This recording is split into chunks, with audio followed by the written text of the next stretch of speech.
working at China University of Geoscience, Beijing.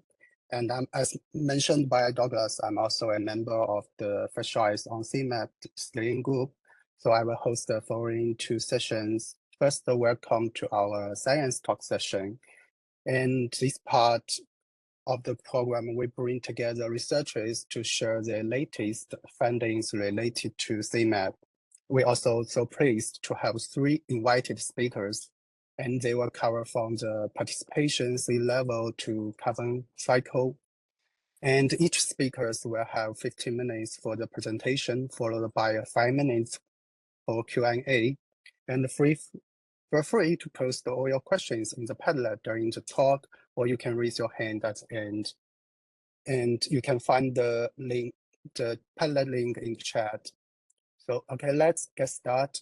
Our first speaker is Dr. Wenxia Zhang, who works at the Institute of Atmospheric Physics in China.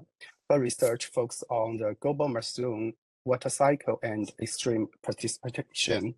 So Dr. Zhang also serves several WCRP panels, including the CMIP-7's DA-MIP steering group. And her talk today is about the asymptotic amplification of precipitation variability over the past century. Wenxia, the screen is yours. Okay, hi everyone, and thanks very much for the invitation from the organizing committee. Sharing my screen.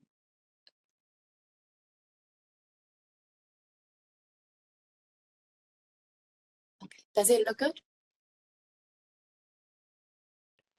No, no, it's we saw the email, not the slides. Yeah, that's good. Okay. And I'm Wenxia Zhang from the Institute of Atmospheric Physics, Chinese Academy of Sciences. And my talk today is about the anthropogenic amplification of precipitation variability of the past century. So part of this work is based on the analysis of CMIP-6 models.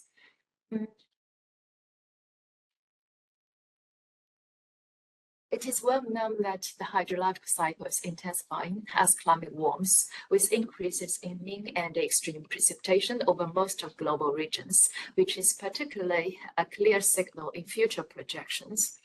But what other changes are we experiencing?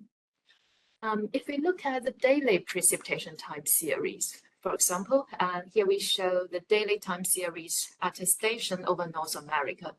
The two panels are the daily time series for the first 20 years in the last and this century. So comparing the early and later periods, it is obvious that on the one hand, heavy precipitation have increased.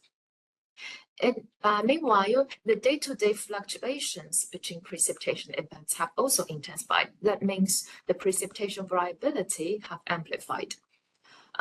By variability, which is often measured by the temporal variance or standard deviation, we actually care about how precipitation is delivered on time. And larger variability of precipitation have far-reaching impacts, such as intensified wet and dry periods and the greater swings between them, and also less reliable freshwater supply. As rainfall becoming more erratic, a direct result is the worsening of drought to flood transitions. For example, in last summer, northern China, especially Henan province, have experienced a severe intra-seasonal drought to flood transition. In June, Henan experienced severe droughts, and the farmers have struggled to water and save the crops. But then in July, the drought conditions suddenly turned into flooding. For example, in the local in the 3-day heavy rainfall event, the local accumulated rainfall reached over 800 millimeters, breaking historical records. As Henan lives largely on agriculture, so such intra-seasonal drought to flood transition during the growing season can be really tough for the farmers. And likewise, such transitions have also occurred frequently in recent years in other regions of the world. For example, both California and the Horn of Africa experienced multi-year drought to flood transitions in 2023. And such kinds of drought-to-flood transitions at whatever time scale can be more disastrous than droughts and floods occurring alone. So to understand the frequent occurrences of these drought-to-flood transitions in recent years, we need to understand how precipitation variability is changing. So in this talk, I'll first show the observed changes in precipitation variability over the past century, and then to understand the physical processes and anthropogenic influences. And finally, if I have time, I will also briefly go through the projected future changes. One of the difficulties in detecting precipitation change is the observational uncertainty, which arises both from the quantity and quality of daily precipitation observations. To take this into account, we used all the daily precipitation data that are publicly available, which includes 5 sets of global scale and 8 sets of regional scale data sets. All these data sets are used to cross-validate the results. And the main results are shown based on the GHC and daily data set, which is a gauge-based stational observation. And we have applied strict data selection criteria requiring sufficient sampling frequency and time span to ensure the reliability of the estimates of daily variability and long-term change. As climate variability exists at a wide variety of scales, here we mainly focus on 4 typical time scales, including the synoptic, monthly, intraseasonal, and interannual time scales. To derive the variability at these time scales, we use 20-year moving windows. So for each window, we first remove the linear trend and climatological annual cycle from the daily precipitation time series, and then apply a bandpass filter, and then calculate the standard deviation. So through this process, we derive the precipitation variability at these specific time scales, and then look at investigate their long-term change. So here are the results. This is a linear trend in daily precipitation variability over the past century. And the green shading suggests that precipitation variability is increasing. So it is clear that the precipitation variability has increased systematically at the global scale. Over land regions with sufficient data, precipitation variability has amplified over around 65% of area. And averaged over globally, the daily variability has increased by around 1.2% per decade. And among the different global regions, we have especially high confidence in the observed change over Europe, Eastern North America, and Australia. And this is partly contributed by the dense and long-running observations over these regions. So in the next, we show the temporal evolution of daily precipitation variability for the 3 regions, and comparing the different observation data sets, which is represented by the different colors here. So we can see that there is high consistency across multiple observations, which confirms the robustness of increasing trend. And it is also important to understand the response at different time scales. And we find that over the 3 regions where the total day-to-day variability have increased, the variability has increased systematically across the synoptic, monthly, and intraseasonal time scales. So that is to say, the increased variability is contributed by the increase in variability at high frequency, which is higher than the intraseasonal time scale.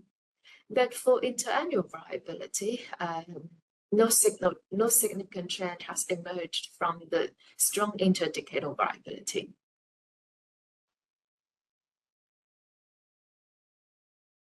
And then, why does precipitation variability amplify? This can be diagnosed with a moisture bed equation. And so among these different moisture bed processes, we find that the precipitation variability and its change can be well approximated by the variability of vertical moisture advection in the simplified two-layer model.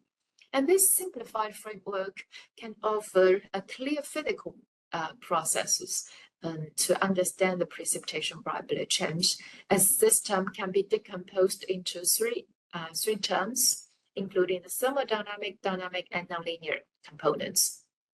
Specifically, the thermodynamic effect refers to changes in the mean atmospheric moisture, and the dynamic component refers to changes in atmospheric circulation variability. And the nonlinear component is due to changes in both humidity and circulation. And we apply this moisture bed diagnostic to the ERA5 reanalysis. And first of all, the ERA5 reanalysis can well reproduce the observed increase in precipitation variability. So this enhances our confidence in the physical understanding. And the different colors here represent different moisture bed processes. And we find that the observed increase in precipitation variability is dominated by the thermodynamic effect, which is the red curve and red bar here. And this is related to atmospheric moistening in the warming climate. And the thermodynamic component contributes to around 60% of the observed increase at regional scale. And this is quite straightforward. With atmospheric circulation remaining unchanged, the increase in atmospheric moisture favors a proportional increase in all the precipitation events. So this leads to a proportional increase in the precipitation variability.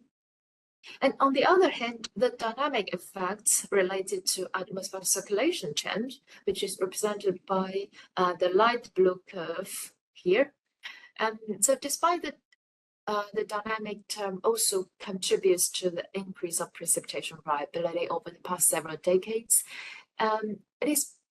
We noticed that the dynamic term also exhibits a significant decadal variation. So that means the dynamic term can modulate precipitation variability at decadal timescales. And we know that the observed change is a combination of internal climate variability and external forces such as anthropogenic influence. So to disentangle the anthropogenic influence, we used the detection and attribution runs, that is the historical simulations under different external forcings from the CMIP DMIP ensemble. And we examined the forced responses of precipitation variability under different external forcings, including all external forcings, the greenhouse gas forcing alone, and anthropogenic aerosol forcing alone. And we can see that under all external forcings, which includes both natural and anthropogenic forcing, the precipitation variability is expected to increase over the majority of the world, except for some subtropical subsidence regions. And this global scale amplification of precipitation variability is consistent with what we see in observations. So this means that the observed global scale increase in precipitation variability is largely contributed by external forcings. And among the different forcings, this is dominated by greenhouse gas emissions, while anthropogenic aerosol forcing partly offset this increase. In other words, there is a tug of war between the greenhouse gas and aerosol emissions. And to look at more closely at regional scale, here we show the result for Europe as an example.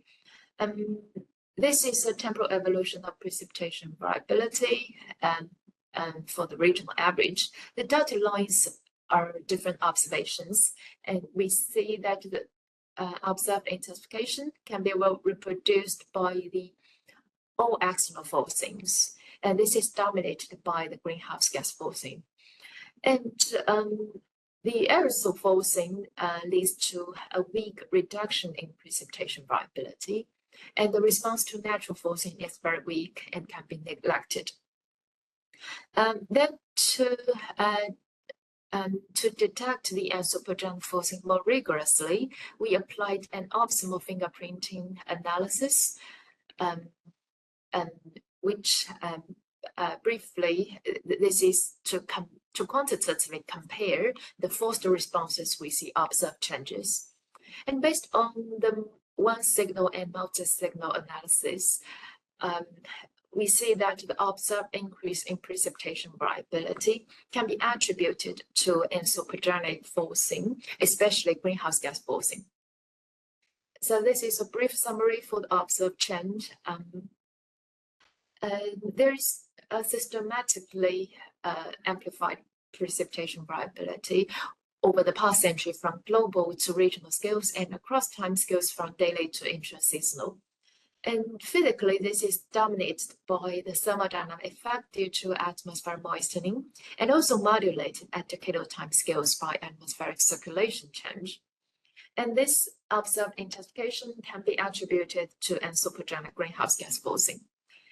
Okay, and so next in the future, precipitation variability will continue to increase across different time scales, and we also find that it is interesting to note that the increase at different time scales is quite consistent in terms of spatial pattern and relative change. And if we compare the change in precipitation variability and mean precipitation, we find that their large global scale patterns are quite similar. So the change in precipitation variability at global scale can be summarized as a wet get more variable pattern. And regionally, the increase in precipitation variability is more robust than increase in mean precipitation in terms of the spatial scale and the quantitative change.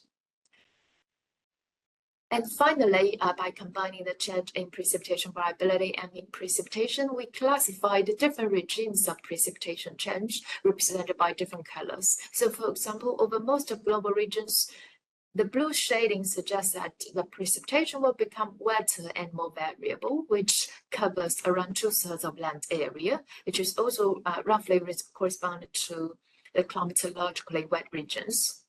And these different regimes of precipitation change can imply different consequences to the society and ecosystems. Okay, I'll skip the summary and so thank you very much. Okay, thank you, Wenxia. And for the great talk, and I think we still got 3 minutes for questions. So if you have any questions, you can raise your hand or you can leave the question in the Padlet in the chat. So, okay, Faye, please go ahead. Yeah, and thanks. Can you hear me fine? Yeah. Yeah. Okay, so thanks for your nice talk. I just have a quick question on one slide where you showed all the observational data over the globe for the precipitation. I was just wondering why it's almost like blank for Mariana continent or Southeast Asia region. Is it just because of a lack of observational data or? Yeah, so we to ensure the reliability of estimating daily variability and long-term change, we applied very strict criteria to select data. For example, the station observations need to have very frequent sampling and long time span. Oh, okay. So it could be that the case that you do have some observational data in the Southeast Asia region, but it just didn't pass your filtering or QC, right? Yes. Oh, okay. Thanks for the clarification.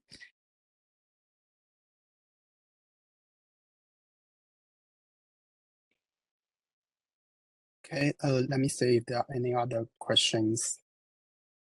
From the Padlet, I think Aditya just raised a question. His question is, Any thoughts on the causes of the increased participation variability? Can it mostly be attributed to greenhouse gas-induced warming, or could it be indirect impacts due to changes in variability modes like ENSO and so on? Yeah, this is a very good question. So we decomposed the change in precipitation variability into thermodynamic and dynamic and nonlinear components, and we find the thermodynamic related to the increase in atmospheric moisture is the thermodynamic time leads to a globally relatively uniform increase in precipitation variability, but at regional scales, the dynamic effects is also very important. It can increase or decrease the regional precipitation variability, and this is related to the regional circulation change. For example, we have also an analysis ongoing for the Western US, and we find that this may be related to the change in ENSO variability, because the precipitation in Western US is very related to ENSO variability. So in brief, the variability modes such as ENSO can be important at regional scales. Thank you, Wenxia. Adija, if you have further questions, you can still use the Padlet to communicate with Wenxia in the future. And I think the time is limited, so thank you, Wenxia, for a great talk. Let's move to our next speaker. Our next speaker is Professor Kewei Lyu. He is working at Xiamen University in China, and his work focuses on sea level change, ocean heat content, and climate variability. He is currently involved in WCRP's Lighthouse activity on Earth system predictability. And so today he'll give a talk about the regional sea level and ocean heat content changes. Okay, welcome, Professor Lyu. Thanks, Yuan. Can you hear me? Yeah, we can hear you. You can share your screen. I think our technical support just share the screen.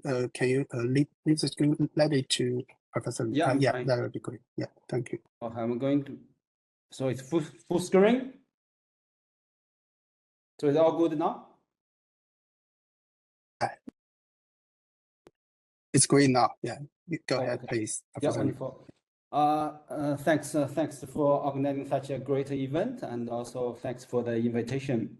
So I'm more than happy to share some of my experience with CMIP analysis with audience here, because I think, at least for myself, since my graduate study, I have benefited a lot from CMIP simulations.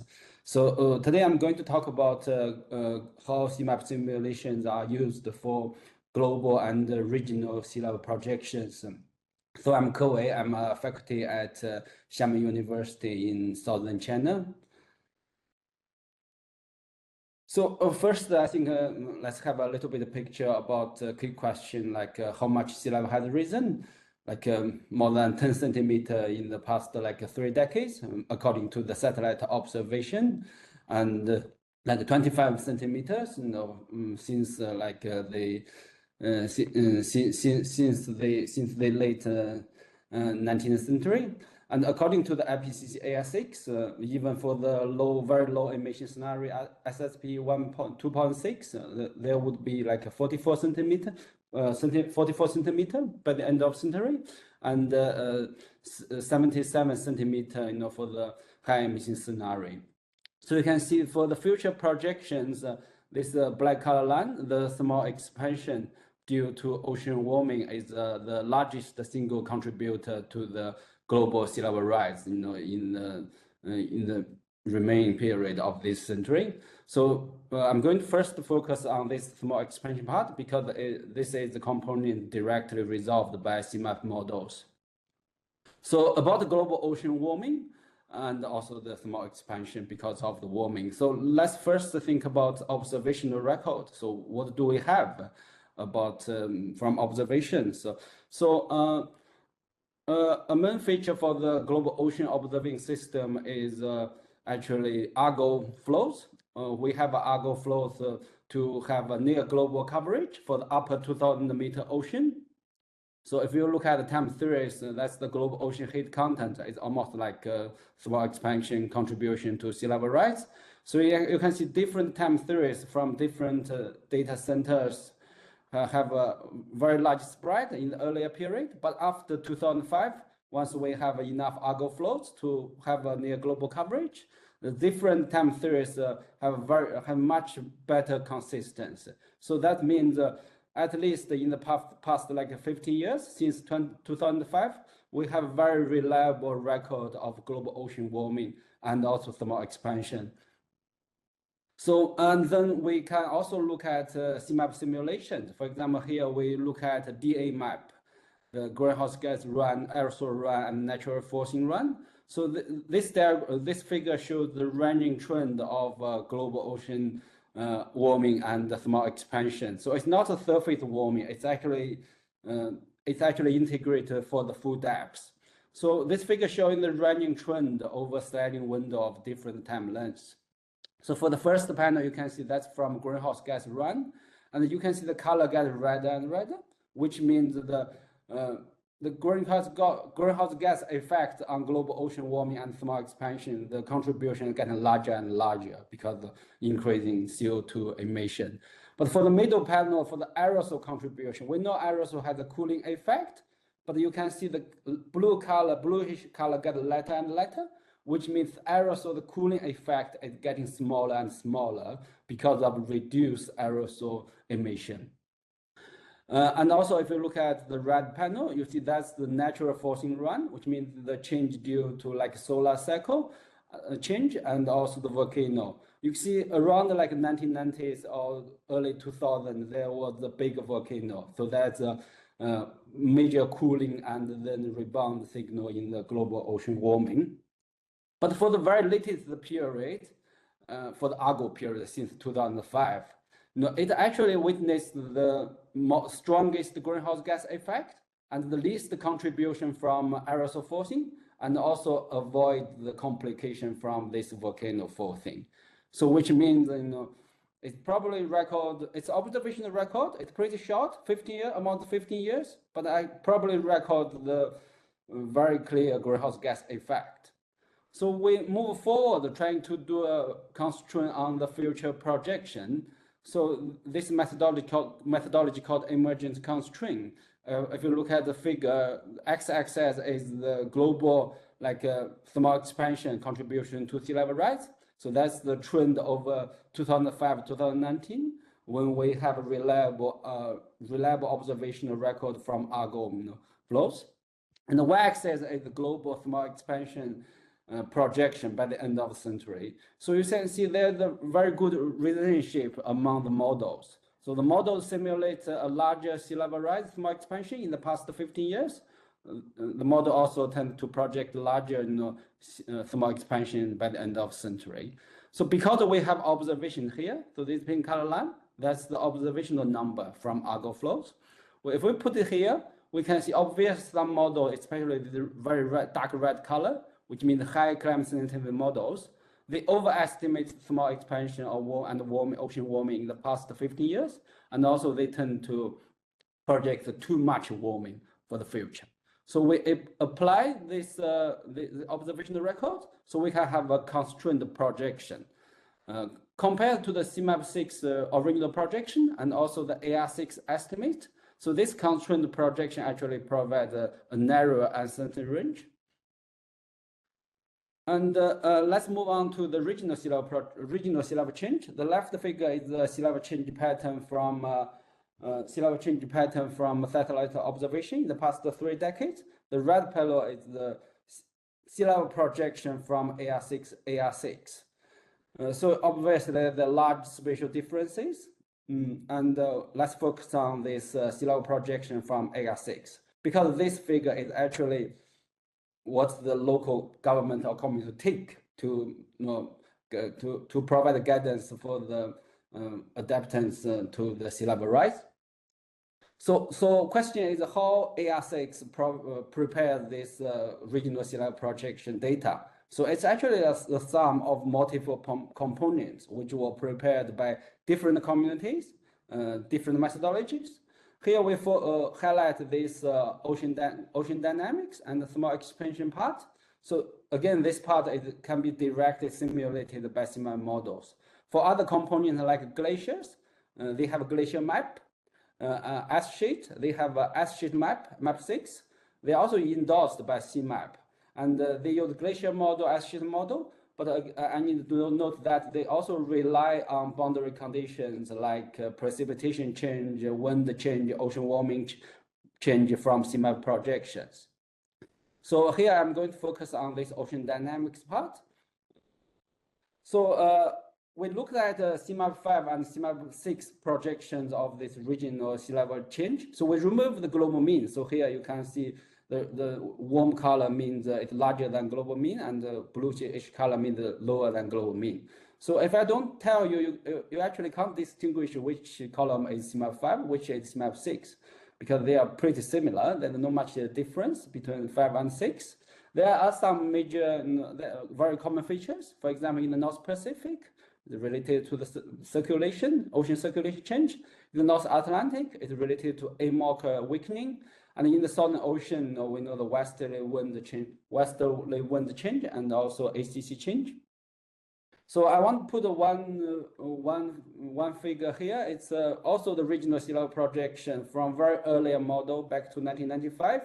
The author is Dr. Kirk Brown, a very famous ocean modeler. That's the person sitting on the left.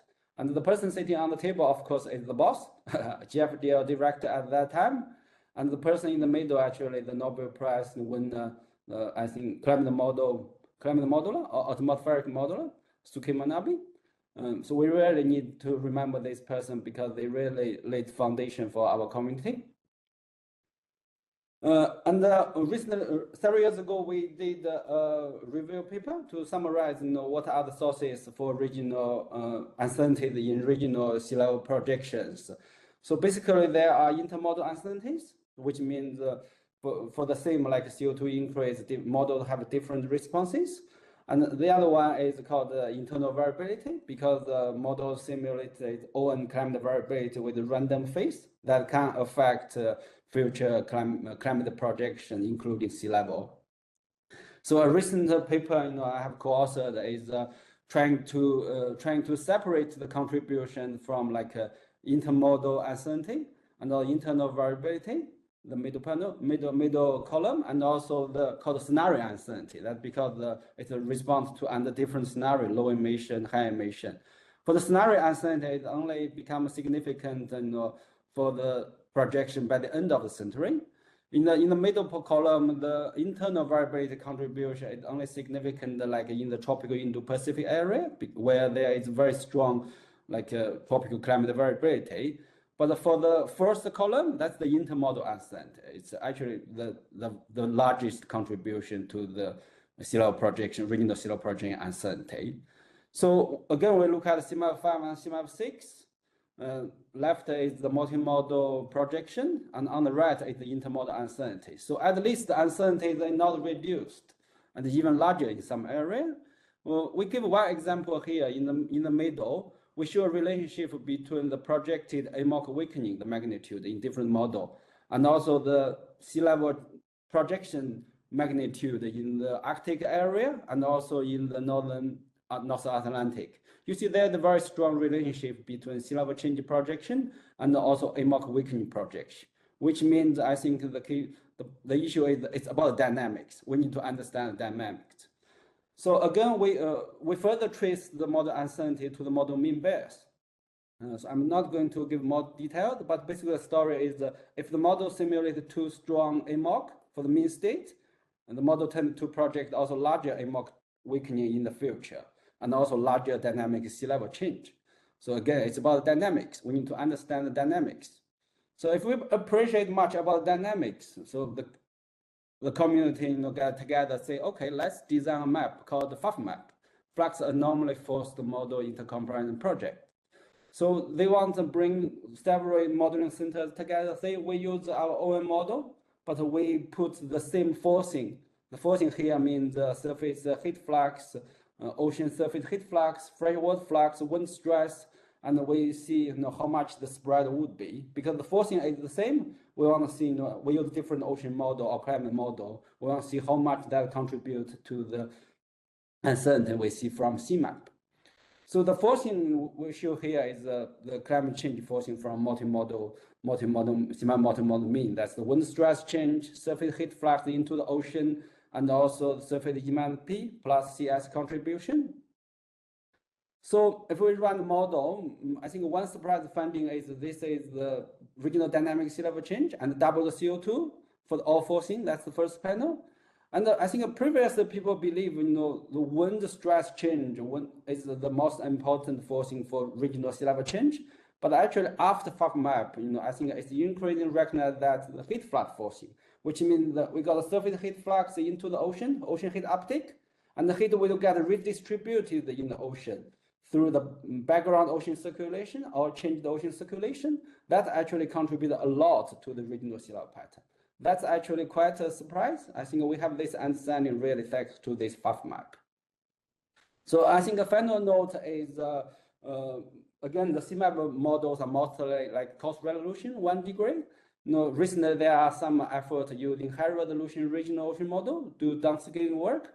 For example, here you see this around Australia or in the China Seas. You see this is the 1 degree like a CMIP projections, and this is 1/10 degree downscaled projection. And again, they say in the China Seas, you see the high resolution downscaling can give actually a larger coastal sea level change, which means probably the current sea level projection from AR6 underestimates the coastal sea level change. So a quick summary here for the global ocean warming and thermal expansion part, or for the first time, we can give a projection constrained by observational record. And regarding the regional dynamic sea level, the uncertainties are still quite large. It can partly trace back to model mean biases, and the communities use the FAF map type experiment to understand the dynamics. And but the important note is the latest projection are to coast resolution to support the coastal application. So we really need a community effort, not only to develop the high resolution simulations, but also really share the data. So for people like me in university, we don't have the computational resource. We can use the data for our research. Thank you. Yeah, thank you, Professor Yu, for this very informative presentation. And I think we still got a few minutes for questions. So if you have any questions, just raise your hand at the bottom of your WebEx, or you can leave your question at the Padlet.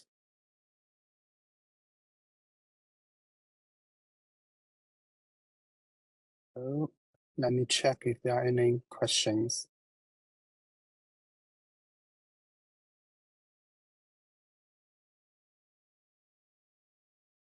Yeah, maybe I will seize the opportunity first. Thanks.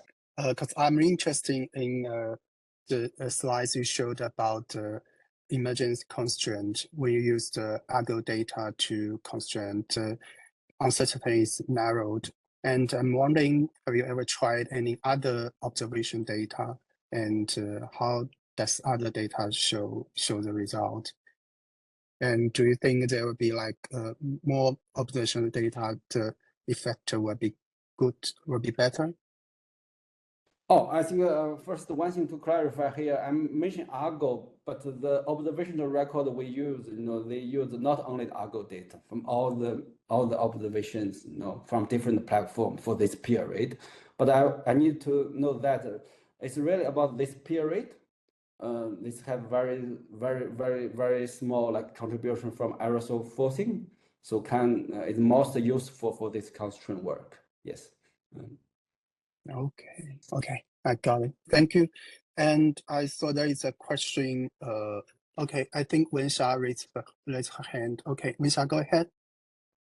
Thank you, Kewei, for your very interesting talk. I'm You showed for the ocean's thermal expansion, both the greenhouse gas increase and aerosol reduction has a contribution. So I wonder if you have an estimate that for recent, for example, recent 2 decades, since 2010, the relative contribution from GHG increase and aerosol reduction in the thermal expansion.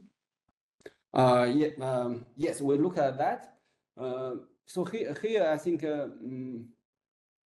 yes, I think the quick answer is there is quite if we want to quantify it, there's a very large spread among different models from the available DA simulation. Some models suggest there is a very small contribution from aerosol cooling.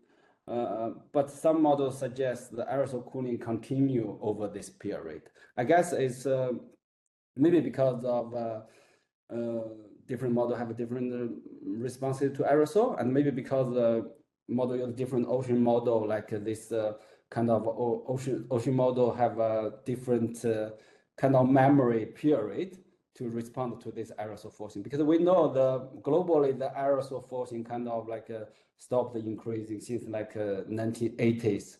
Yeah. But we only see we only see a deceleration for the ocean warming since 2005. So obvious that the lag, but models simulate a different lag period. Mm-hmm. Okay, thank you very much. Okay, yeah, and thank you, Professor Liu. And I think there is a like comment in the chat. I think it's from Ariel. He said, or she said, thanks for this presentation. CCIS in Singapore is currently downscaling 6 CMIP 6 models to 8 kilometers over the ocean in Codex C domain, and the runs are 60% down, and they will show the data once they proceed. I think it's a great news. Yeah, it's wonderful. Yeah. It's wonderful. Yeah. Yes. Okay. Thanks. Okay. Thank you, Professor Liu. And we will move to our next speaker. And our last speaker is Dr. Irina Melnikova, who is working at National Institute for Environmental Studies in Japan. She works on carbon cycle and climate feedbacks with focus on sustainability and overshoot scenarios. And welcome, Irina. And her talk today is the future of Amazon carbon cycle by CMIP Earth System model. Welcome, Irina. The screen is hello. yours. I hope you can. You cannot see my screen, right? I can see your screen, but it's not the slides. Yeah. Yeah, I did the wrong one, I think. Let me try again. Yeah, this is great. This is great. Yeah. Do you see it well? Yeah, I saw the PowerPoint. Yeah. In the full mode? It's great. Is it okay? Yes, full Okay. mode. Thank you. Go So ahead. my name. Thank you. Thank you so much. My name is Irina Melnikova. I'm a postdoc in National Institute for Environmental Studies in Japan. And my focus is carbon cycle, especially of the land. Using CMIP models, I do some research on the overshoot, but today I'll be presenting a study on the Amazon carbon cycle. And just a brief introduction, why Amazon? Because it's, well, the world's largest rainforest, often called the lungs of the planet. Amazon rainforest plays a crucial role in the global climate and carbon cycle systems because of it has a lot of carbon stocked in the biomass, and it's also the major climate tipping element. So by this I mean that there are many talks recently about possibility of the Amazon dieback in the future, which would have large consequences for both our planet and society. And so in these 15 minutes that I have, I will try to introduce my research on the Amazon carbon cycle by answering 3 questions. First is, what is the future of the Amazon rainforest? by the analysis of CMIP6 F-system models. Next is it possible to reduce uncertainty in the future projections of the Amazon carbon sink? And here we'll introduce a study on the emergent constraint for CMIP6 models. And finally, I will give a brief talk on the Amazon possible tipping in the future. Again, also using CMIP6 and CMIP5 models. And so right away, so the first question is, what is the future of the Amazon rainforest? And it's briefly shown in this figure that you can see. It shows the different model of system model CMIP6 ESM's estimates of the Amazon carbon sink. Positive is carbon absorption sink by the Amazon rich rainforest in the past and future, shown in different colors. And then thick gray line shows the model mean with the spread.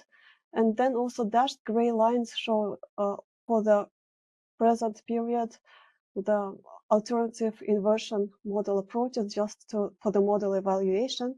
And you can see that, well, even currently we have some uncertainty in the Amazon carbon sink, but most models show that it is a weak, the rich Amazon rainforest is a weak carbon sink, so it absorbs carbon from the atmosphere.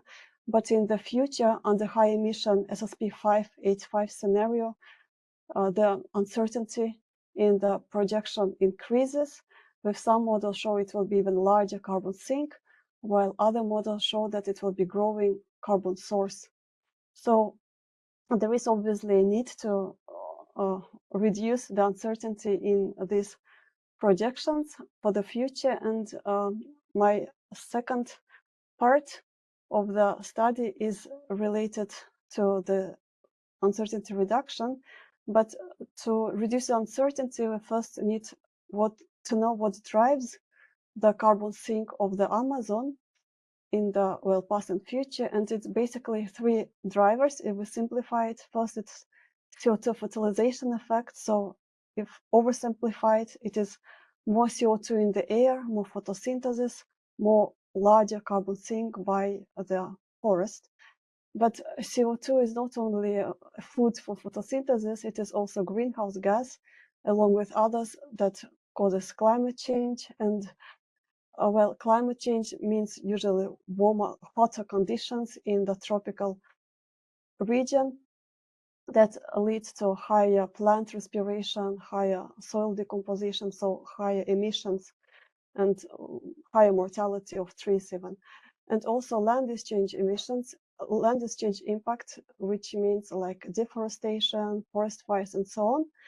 And thanks to the CMIP5, CMIP6 simulations, it is actually possible to separate at least two effects.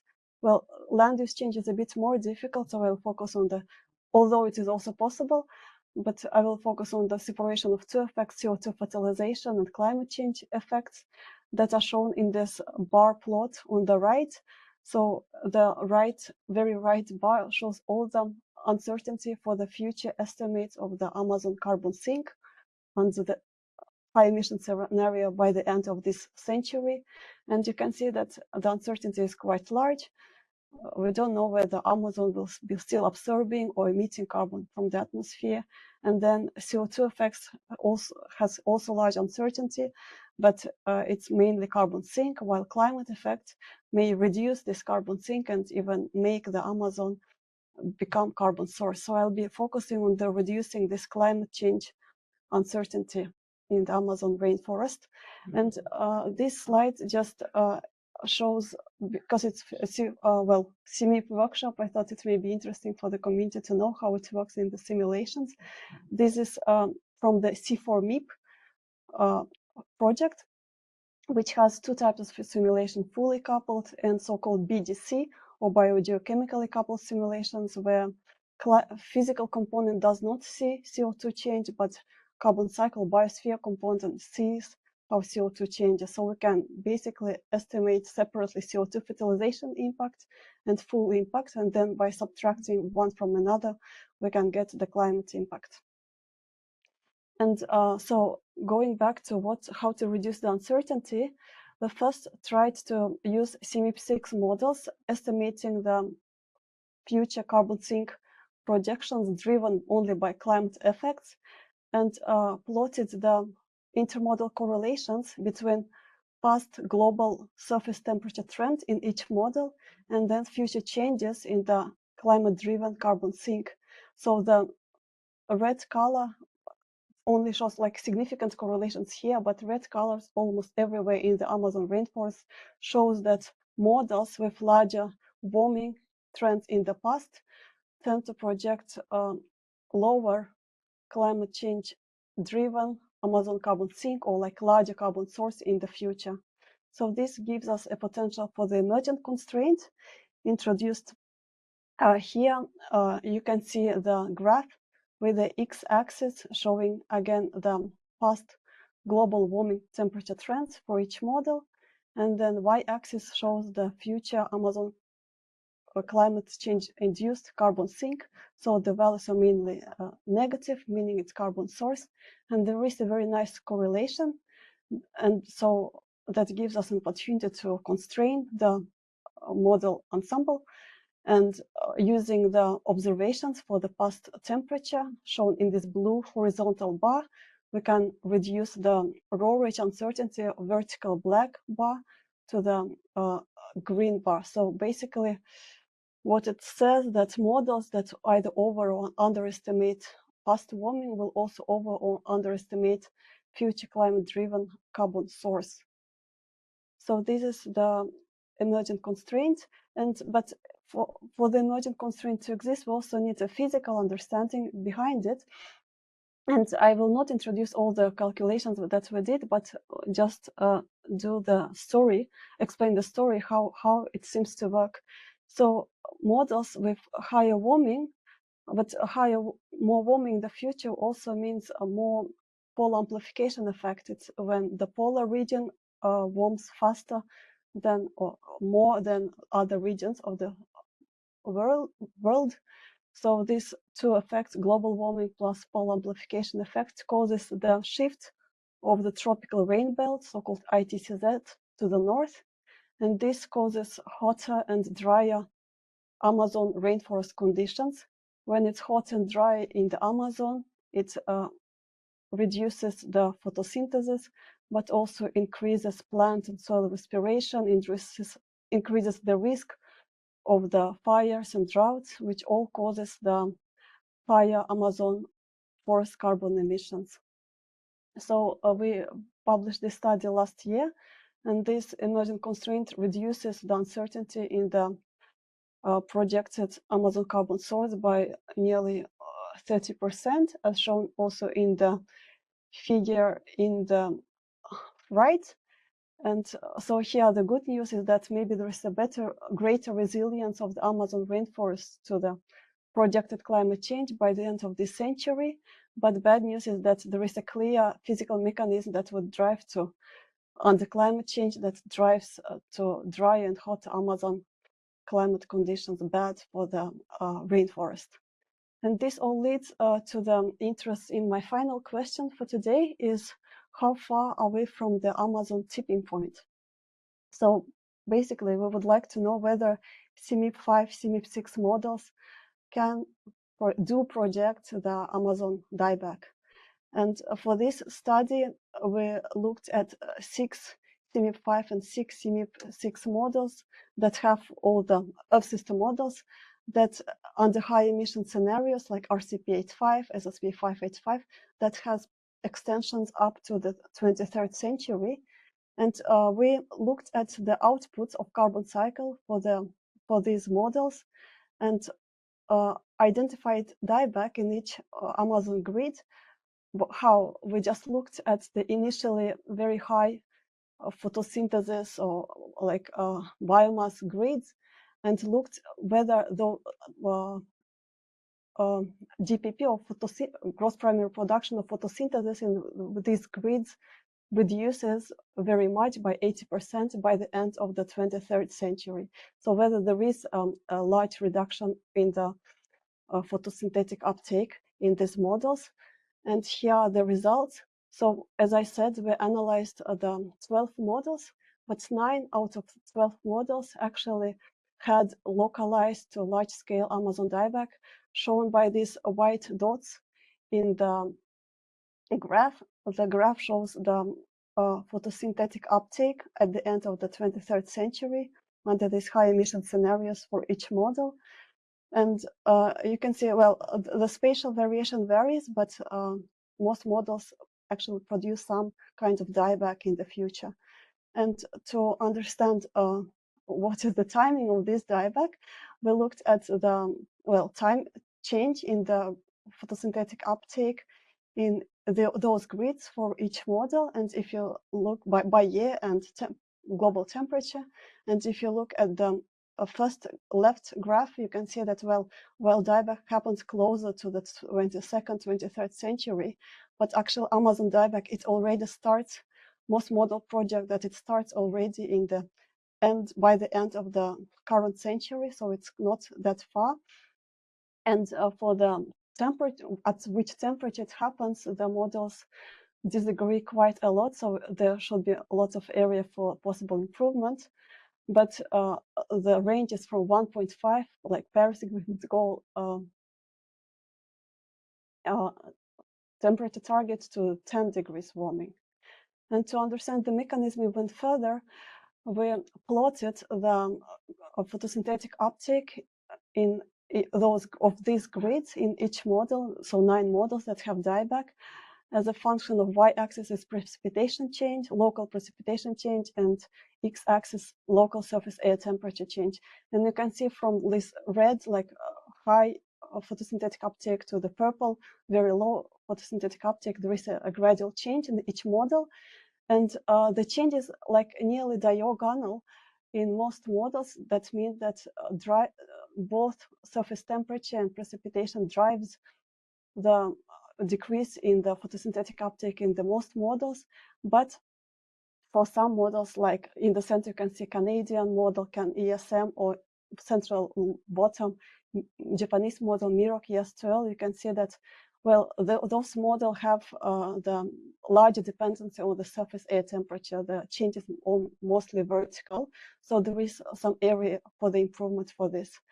And I will not, because I don't have time, I will not show it here, but some models, especially the right central model CSM2, projects also large impact of the land use change for this possible future Amazon dieback. And here I conclude my presentation.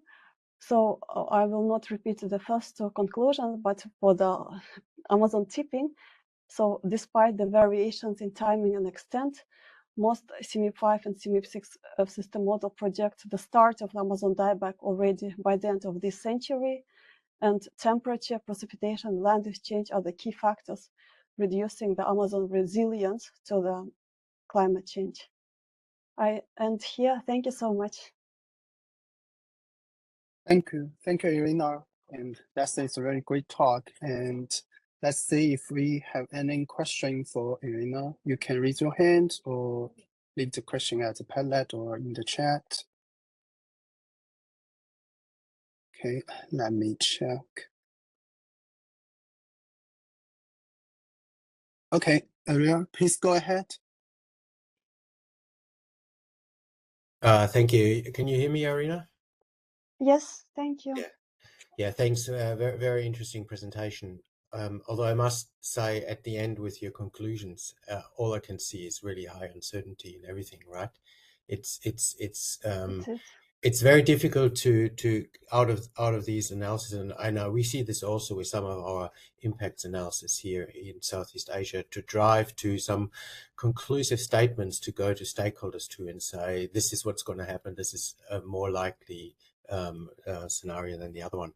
My question is, you focused on SSP 585 mainly, which is becoming more and more the outlier scenario, and people may want to be stronger focusing on the either SSP 370 or 245. Did you also do this analysis for the other scenarios? What are the changes at the medium pathways into the future, and especially with respect to these large uncertainties? That's good point. Thank you so much. unfortunately, this is a limitation maybe of the CMIP6 current model outputs, because for the last analysis for the dieback, we only have extensions of the simulations of the SSP 585 scenario and I think overshoot scenario. So there are no like middle of the road scenarios 245, 370 extensions. So it was not possible. I hope it will be possible with the CMIP7. For the second emergent constraint analysis, the reason was the same. I need two types of simulations, biogeochemical coupled and fully coupled simulations. It was only available for SSP 585 and the idealized scenario, so I used those two. So it's mainly the data limitation. Yes. Okay. Thanks, Irina. Nice talk. You. Okay, and I think Professor Lyu, please go ahead. Thanks, Irina. So I wonder, for the second part of your presentation, did you consider the constraint from your first part of work? I didn't, and there was the reason, because in the third part we really wanted to know how the models do the dieback. We wanted to go to the mechanisms, and usually most models from the third part of the analysis, they're hot models actually. So they would be excluded right away, and then we wouldn't know we wouldn't be able to get much output. But yeah, it's a good point. Yeah, thanks. I understand. Yeah, thanks. Okay, perfect timing. I think. Thank you, Irina, and thank you again to all three of our invited speakers for sharing such interesting and timely researches.